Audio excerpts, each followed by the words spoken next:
Cathy Mitchell.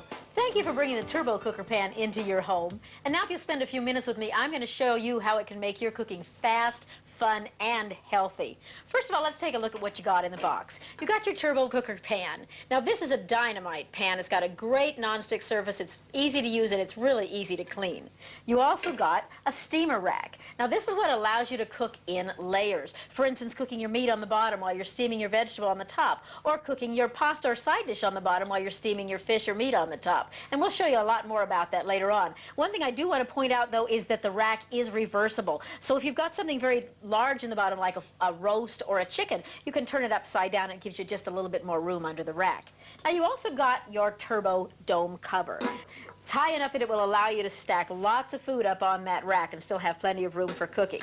And it also has a great valve on the top. Now this valve will open or close, and every recipe will tell you whether you need to be cooking with the valve open or closed, so you don't have to guess at it. But we'll explain more about that later. Now you also got 30 of these great full-color, full-meal recipe cards. These are going to take you through breakfast, lunch, dinner, desserts, and lots more. Plus, you'll got a great quick and easy cooking guide. Now, this is going to help you to make your family's favorite foods and actually even create some of your own recipes. All the information you need to cook anything in this guide. And one more thing, you also got a great springform pan. Now, this is what we're going to use later on to make some super desserts. So let's go back for just a second to the recipe cards, because these are actually the key to using your pan. Everything you need to know is on here, and to explain them to you a little bit, I've got the man with me today, not only responsible for writing these recipe cards, but for inventing the turbo pan, Chef Randall. Hi, Cathy. Hi, Randall. Why don't you show them a little bit about how they're going to use these cards? We're trying to make these cards easy for everybody to use. We've color-coded them for breakfast, lunch, and dinner, orange, green, and blue. We've given you all the information on it for your recipes to be able to purchase the food both in main ingredients, liquid, and dry ingredients. We tell you how long it takes to make the recipe. We tell you how many people it serves. We also give you all the nutritional information so you know exactly what you're getting when you're eating the food. And on the back of the card, what you've got are all of the elements that you need to actually make the food. In other words, these are so complete that when I have these cards, it's like having Chef Randall right here in the kitchen with me every step of the way. Cathy, you're 100% right. You've got the cards. You don't need me anymore. Thanks, Chef Randall. Okay, let's start turbo cooking. Now I'm going to start with a basic how to fry without oil. And to do that, we're going to go ahead and make the sirloin steak and sautéed onion recipe. Now, all of the timing on all the recipes starts with a cold pan. So the first thing I'm going to go ahead and do is add my ingredients. In this case, we've got some strips of sirloin steak that we've marinated in just a little bit of wine and some seasonings, and some onions. And let me show you a little trick while we're doing this. Easy way for you to cut that steak into strips is with a pair of scissors. Easy and fast just to cut it just like that. Much easier, I think, than a knife. So you're going to find little hints like that on your recipe cards as you go along. So now we're going to go ahead and turn that heat up to high. And notice I'm not adding any liquid. Now, the onions have a natural water to them. The meat has a natural water. And they all have a caramelizing agent that as we cook them on this dry pan, you're going to get a natural brownness. So I'm going to go ahead and cover that up and give it 4 minutes. And once that's done, we're going to show you how to cook your rice in there at the same time, and we'll actually have sirloin steak and sautéed onions on a bed of white rice. Now, while I'm looking at this recipe, you notice it's got a broccoli along with it, and we're going to steam that in there in a minute. But I want to show you that these recipes are not going to limit you to just the recipes that are on them. If you take a look at this, you can imagine if I marinated that steak in a teriyaki or a soy sauce instead of the wine, I could have a broccoli beef. Or if I substituted the strips of steak for strips of chicken, I could have a chicken stir fry. So you can use these recipes as a guide, but changing a few ingredients, you can really double and triple the amount of recipes you're going to be able to cook with your pan. Now I've got the timer set for 4 minutes. Recipe card says valve closed. Always going to tell me what I need to know. Ready to go there. Now while that's cooking, let me show you something else in this other pan here. Because in this one I've got the meat sautéing on the bottom, and in a minute I'm going to move the meat up to the top and cook my rice on the bottom. And we're going to use an instant rice. Over here, though, I want to show you if you want to do a packaged rice mix, something that takes a little bit longer, like this one takes about 20 minutes, I'm going to go ahead and start the rice in the bottom, then I'm going to move it up to the top and cook my meat in the bottom. So you'll show basically the same frying of the meat and the cooking of the rice, but in 2 different ways. So I'm going to go ahead and put in my rice and my liquid. And I've left out the margarine that this calls for. You'll find that when you make packaged rices, you don't really need to add that margarine or butter to them. We're going to go ahead and set that timer on high. And that temperature on high, excuse me. And this is gonna take 20 minutes total, but I'm gonna give it about 10 minutes right now. We're gonna cook it halfway, then we're gonna move the rice up to the top to finish the cooking, and I'll show you how you can fry your meat on the bottom. Now we're gonna go ahead and put on the dome, and we're gonna close that valve, 10 minutes on the timer. All right, now while these are cooking, let's talk about a few handy things that you've probably got in your kitchen right now that you're going to be able to use with your turbo cooker. I talked about after that rice is about halfway cooked, I'm going to transfer it to a bowl and move it up to the steam rack. So what about a bowl? You can just about use anything you've got, whether it's metal or ceramic or glass or even a hard plastic. These will all work inside your pan. Now you're also going to find it's handy to have a kitchen fork around because this is what you're going to use to lift up your rack, and I'll show you that in just a couple of minutes. All right, I have about 7 seconds left on the timer, so I'm going to get my water ready because I want to show you that once the timer goes, you're going to see the brownness we're getting around here, and I'm going to go ahead and add that 1/4 cup of water that it calls for. And now when I stir this around, look at the brownness I've gotten in the bottom of that pan there. And that's all with no oil. So those onions are caramelizing beautifully. We're getting a nice brownness.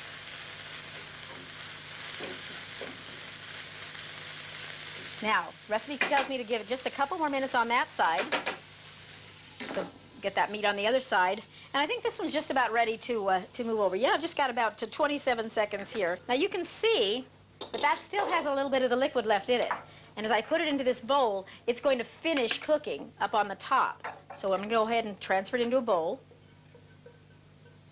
And here's where you can see that wonderful nonstick surface really comes in handy because this pan is practically clean in the bottom, just like that, just a couple of grains of rice. All right, so while that rice is going to cook on the top, now I'm going to go ahead and cook my meat in the bottom. And in this case, I've got some pork chops and a piece of chicken. Just lay them right in the bottom. Go ahead and season them with whatever you like, whatever your favorite seasonings are. We're going to set that steamer rack in there. I'm going to place the rice right up on the top. And I'm going to add about 1/4 cup of water right around the edges there. Remember, we're frying with no oil. Remember, your recipe is always going to tell you whether your valve needs to be open or closed. So in this case, I'm going to leave that valve closed. Now, our meat should be just about browned over here. And let me grab this spatula. Look at that beautiful brownness I've got without adding any oil to that. Now in this case, I'm going to go ahead and transfer that meat to a bowl. It's ready to eat. And that's going to stay warm on the top while I make my rice and my broccoli. Now if you wanted to wipe out the pan, you could, but in this case I'm going to go ahead and leave those drippings in there because that's going to help to add to the flavor of my rice. So I'm going to go ahead and add 2 cups of water and 2 cups of instant rice, and that's just going to take about 5 minutes. I'm going to lower the temperature a little bit. Place my steamer rack on the top, put my cooked meat and my vegetables. We're going to steam the broccoli at the same time. So we're going to be cooking rice, steaming broccoli, and keeping our meat warm and ready to serve. Cover on, valve closed. And that just needs 5 more minutes, and that'll be ready to eat. Okay, this meat's ready to turn now. So we're just going to lift off the steam rack. And we're going to turn those pieces over. Now look at the brownness I've got, again with no oil in there. I am, though, going to add just a little seasoning on the top and a little more water to keep that steam going.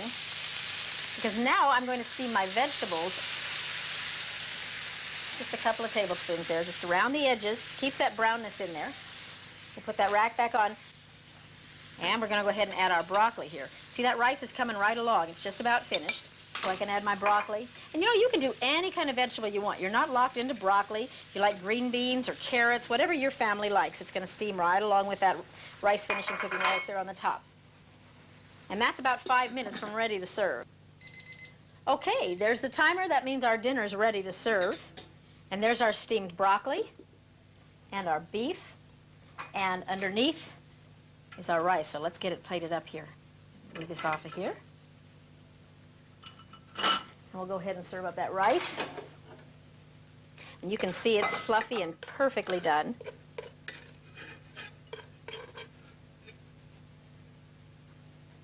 And we'll go ahead and put the meat on there. I like to serve it right in the center. Oh, look at that.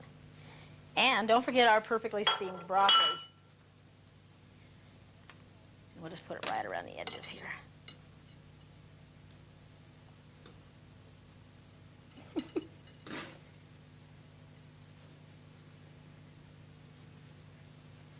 Okay, now our other dinner's ready too. Here's our pork chops. That's a man-sized portion of pork chops. And that chicken, and look at the beautiful brownness we got. And remember, there was no oil added to do those meals.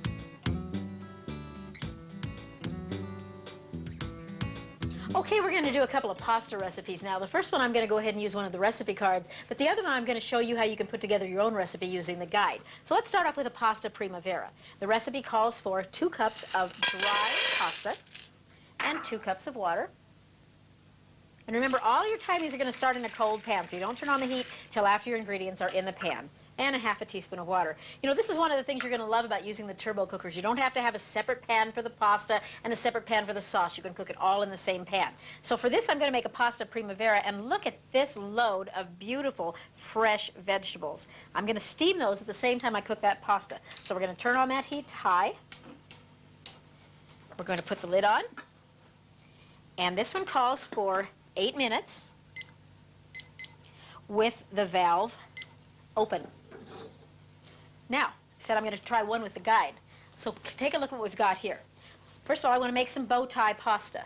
So I've got 2 cups of bow ties. I'm going to go ahead and put those in. Now, since those bow ties need 3 cups of water, but I wanted to add a little bit of a creaminess to this, so I've used a can of cream of broccoli soup. Put the soup in first and added enough water to give me that 3 cups of liquid. And now I'm going to go ahead and pour that right on the bow ties.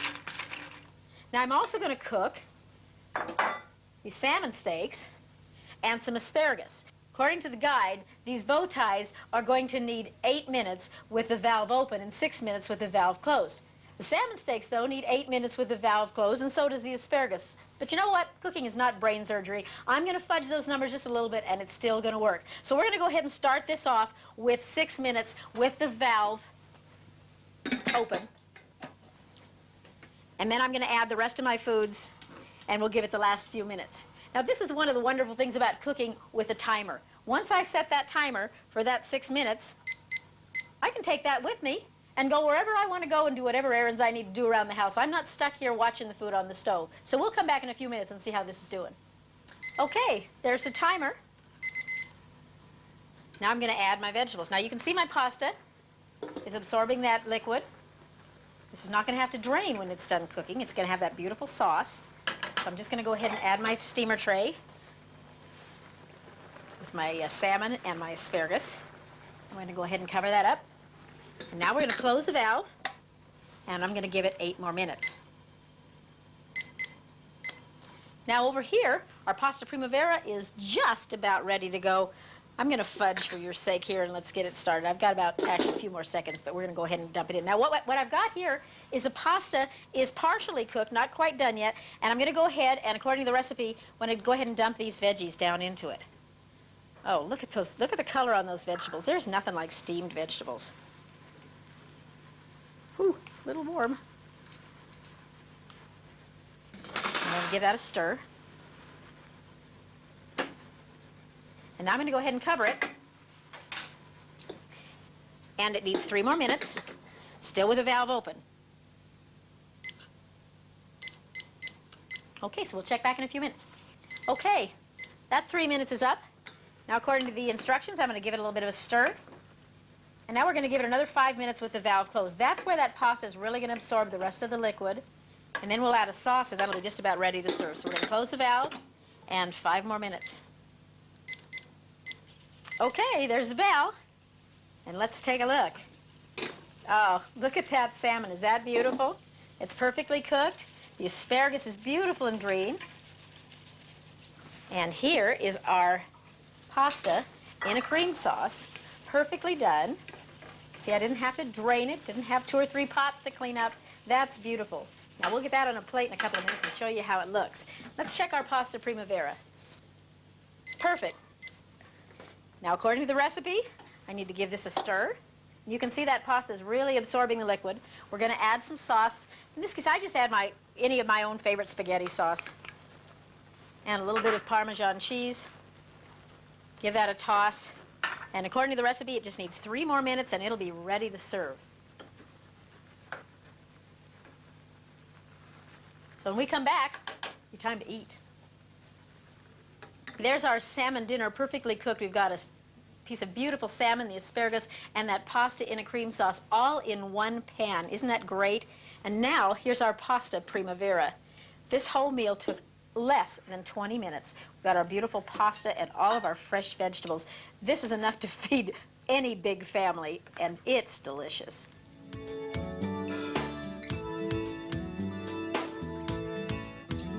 Okay, I wanted to do something with ground beef to show you how to deal with that. So for that, I'm making the beef taco casserole that's on your recipe cards. And this is one of my family's favorites. It's an all-in-one casserole with a great Mexican flavor. Now, I've browned the ground beef in the pan, and I want to show you, when you deal with ground beef, you're always going to have a little bit of fat left over after you're done. And rather than dirtying up something else to drain it, here's a quick and easy way to get that excess fat out of there. Just take a couple of paper towels, tilt that pan so the fat drains to one side, and just use those paper towels, kind of swish them around with your spatula, and that'll take all that excess grease right out of your pan.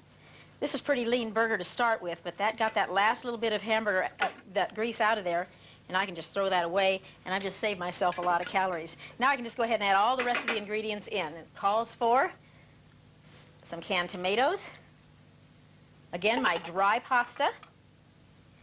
In this case, I'm going to use some spiral pastas, and the water, and any kind of seasoning you want. Now, here's another place where you can change this recipe to suit your family's taste. In this case, I'm using ground beef and a little taco seasoning, but you could also use a spaghetti seasoning. It would totally change the taste of this, so that buys you another recipe anytime you want to change those seasonings. Now, all I do now is stir that up. Now, at the same time I'm going to cook that pasta, I'm going to go ahead and cook my vegetables. And in this case, I'm going to make some Mexican corn. Now, if you've noticed the slots in those steamers, kind of large, corn would fall right through. So let me show you a little trick. If you've got one of these folding steamers, just lay that right on top, and that way you can do peas or corn or any of your smaller vegetable pieces without having them fall through the steamer. So now we're going to steam our corn. That pasta is going to cook perfectly, and that whole thing is going to take about 12 minutes ready to serve. Now, over here, I'm going to show you an old family favorite. And again, this is something that there's no recipe card for, so I want to show you how you can adapt your own family recipes. This is a recipe my mom made all the time. It's for kind of a chicken paprika stew, goulashy kind of thing. It doesn't even have a name. It's so old. So I'm going to start off with some chicken, and we're just going to put in these are thighs in this case, and we're going to go ahead and put the lid on. And those need to brown on high heat. I've not added any oil to it. Those are going to brown for 3 minutes. So we'll come back in a few seconds and check on those. Okay, there's the timer. Means our chicken should be brown. Whoa, that smells great. Now I'm going to add some seasoning to it. In this case, a little paprika and some garlic. And then we're going to just give it a little stir here. Look at the beautiful brownness we're getting in there. And again, with no oil. And now, this is kind of a dump recipe. Now we're just going to dump everything else in there.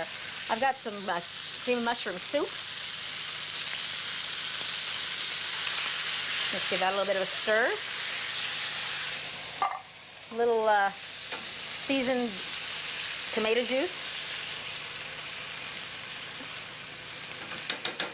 Some pasta. We'll use some of those spirals. And some beautiful fresh vegetables. There's carrots, celery, green and red peppers, mushrooms, onions. This is a wonderful stew when it's done. And, of course, some water. This pan really holds a lot of food. You can cook for a large group in here, no problem at all. Just give that a stir around. Oh, looks good already, doesn't it? All right, and we'll put the lid on. And just for the pasta, that's going to take 14 minutes with the valve closed. Okay, there's the timer. The taco casserole should be just about done. Oh, yes. There's our perfectly steamed vegetables, just right. And take a look at our casserole. Is the pasta cooked? Everything cooked perfectly. Now, I like to add a little cheese on top of this, so what I'll generally do is just go ahead and sprinkle a little cheese, turn off the heat, and recover it for just about a minute or two, just enough time to give that cheese to melt, and then we'll serve it up. Okay, there's our taco casserole and Mexican corn, and you know, it's pretty enough to serve right in the pan. I just put the pan right on the table and let everybody eat family style. Now, how about my grandmother's famous paprika chicken stew? Oh, I wish you could smell that. It is so good on a cold winter night. This is real comfort food. Serve that with a loaf of crusty Italian bread, and it is just delicious.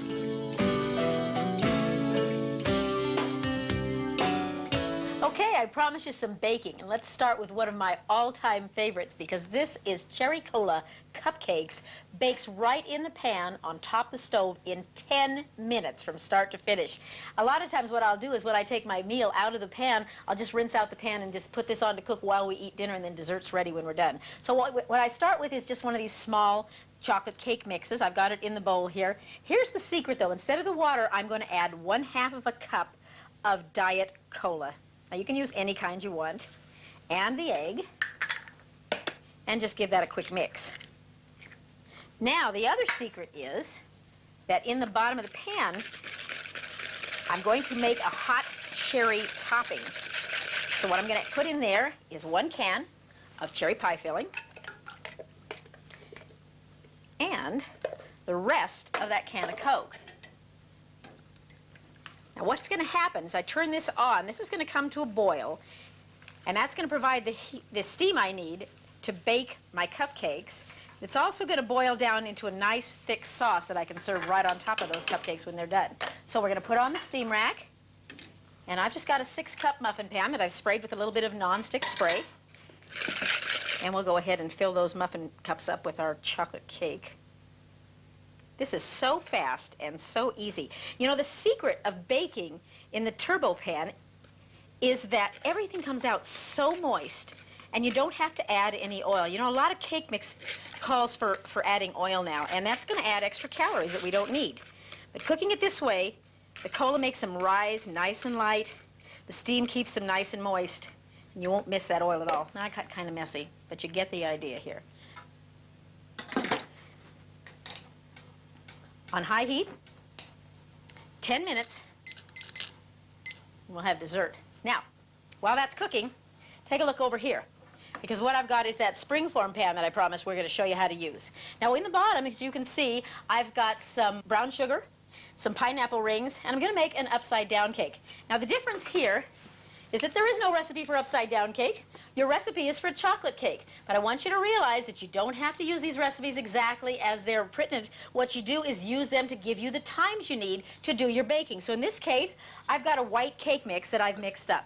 Now here's another secret for you. Again, I mentioned that most of the cake mixes you're going to find in the store nowadays call for adding oil. I've left out the oil.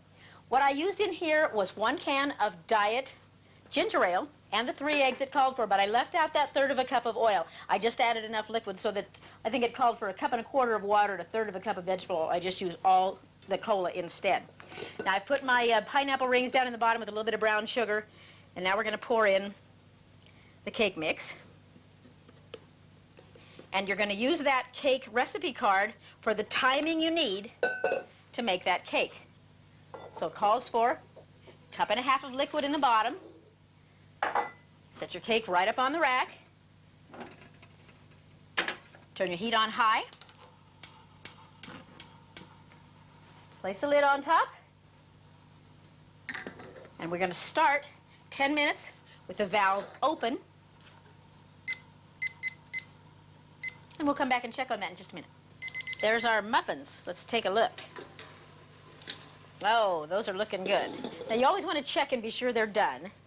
I just slide a fork down along the edge.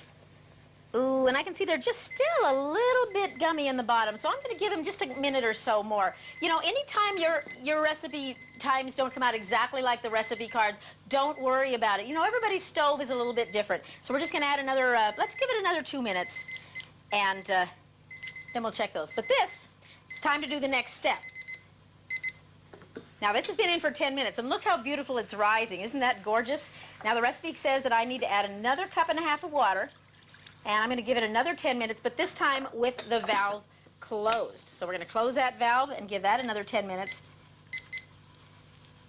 And we'll come back in just a couple of minutes, and those muffins should be done. Let's see what we've got here. Oh, wow. Don't those look beautiful? Now, remember, these only took 10 minutes. Well, actually 12. We gave them an extra 2 minutes because they weren't quite done on the bottom. And let's check them now. Oh, yeah, perfect. Look at that. Nice and high and light. And here's how you serve them. Just put that right on a plate. And here's our hot cherry topping. Oh, look at that. See that Coke boiled away, and now we're just left with a nice thick topping. We just put a spoonful right on top of there. And that is a dessert fit for company that your whole family will enjoy. Okay, there's the bell. Our upside down cake should be ready to serve. Oh, look how high and light that rises. Now here's how you serve it. Just turn your plate upside down on your pan and flip it over.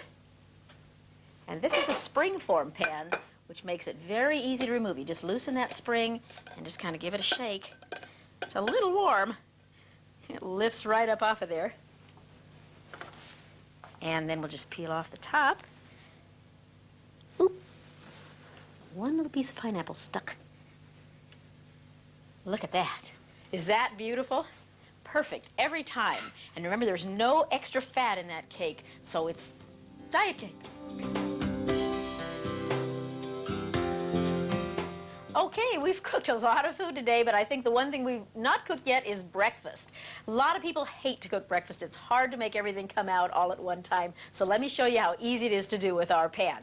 We're going to start with eggs. Now, if you have an egg poacher like this, let me show you how simple it is to use. All you have to do is crack your eggs into the little wells.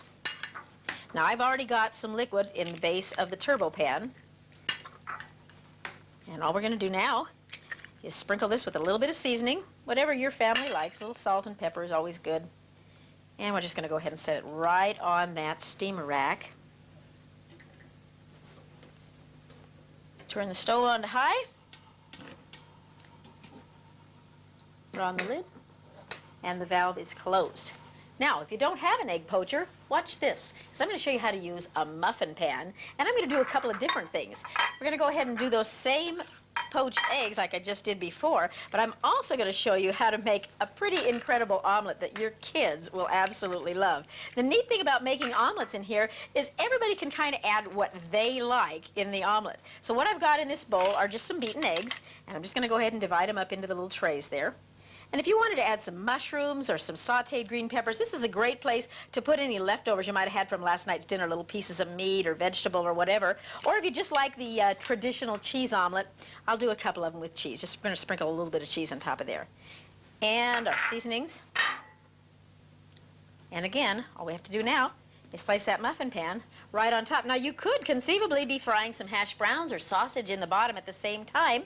Because remember, you can do more than one thing in the pan at a time. Pop on the lid. Temperature on high. I'm going to close that valve. And that's only going to take about 4 minutes.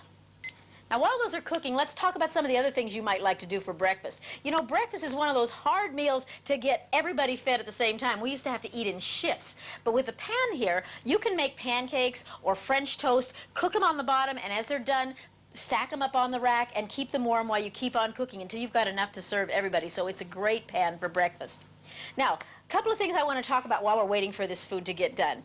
When you use the recipes, if you find that your recipes are not coming out with exactly the same timing as we used in our recipes, let me mention a couple of variables that you might be dealing with. First of all, we've tested all the recipes on gas and electric stoves, but let's face it, everybody's stove is different. Even on my stove, I find that the flame on this side is higher than the flame on that side. So when we say to put something on high or medium-high temperature, if you find that yours at the end of the cooking time still has a little bit of extra liquid in it, then you know that you're going to have to give it a little bit more time because maybe your stove isn't as hot as the ones we tested on. If it's getting a little bit done too fast, you're either going to need to lower the heat a little bit or cut down on the liquid or add a little extra liquid. So play with it a little bit until you find the right timing and the right temperature for your particular stove, and then all of the recipes will be simple and easy for you to do. There's the bell. Our eggs are ready. Ow, look at those. Aren't they perfect? You'll never have to say you can't cook eggs again now. Look at those, just great. Oh, and right on time, there's our omelet. Oh, look how they puffed up. These are so perfect. These are our little cheese, individual cheese omelets. Your kids are going to love those. And the eggs. Look at that. Breakfast in a jiffy. Those are perfect eggs. All right, I think you guys are ready to head for the kitchen and cook. So if I could give you one last piece of advice, relax, have a good time. The recipes are fun and easy. You're going to love it using your pan. Have a good time.